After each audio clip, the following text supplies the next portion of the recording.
about the Reverent, I want to introduce to you this group that had conversations with Jesus. This group was comprised at the time of Pharisees, Sadducees, priests, scribes. So they were very, very pious and religious. They did their lives, to high levels of moral rectitude and all that stuff.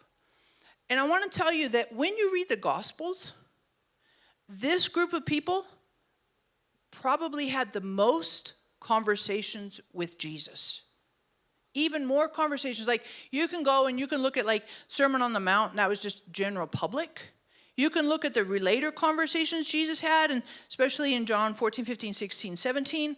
But on an ongoing back and forth, day-to-day dialogue, this group had boatloads of conversations with Jesus. Now, if you had to guess, do you think these were cordial, friendly, warm, inviting, welcoming conversations? What were these conversations like with Jesus? They were confrontational. Thank you, Claire. Like confrontational, combative, hostile, cranky. And, honestly, I think it went in some ways both ways. Because they were lighting Jesus up. Hey, you're not supposed to be picking green on the Sabbath. And Jesus on purpose would heal people on the Sabbath just to plink them. And he didn't do it on the side. Hey, by the way, just stand up. He got the guy with the weathered hand to stand up in the middle of everybody and was like, stretch out your hand. In the synagogue, right? he lit them up. And I think he kind of chuckled. He might have had a little bit of a mischievous bend. Maybe. I like it, though, because that's kind of me. I'm a little mischievous, too. But whenever I read these conversations with Jesus, it's interesting.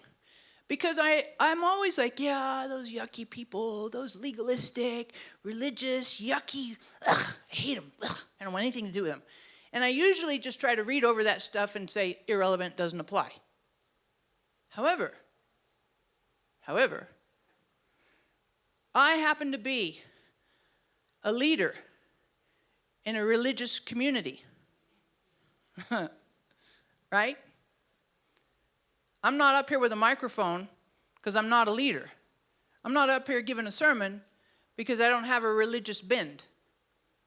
So Pastor Fried and I, my reference areas, whenever we read this stuff, I always say, if I excuse me, then I welcome potential blind spots.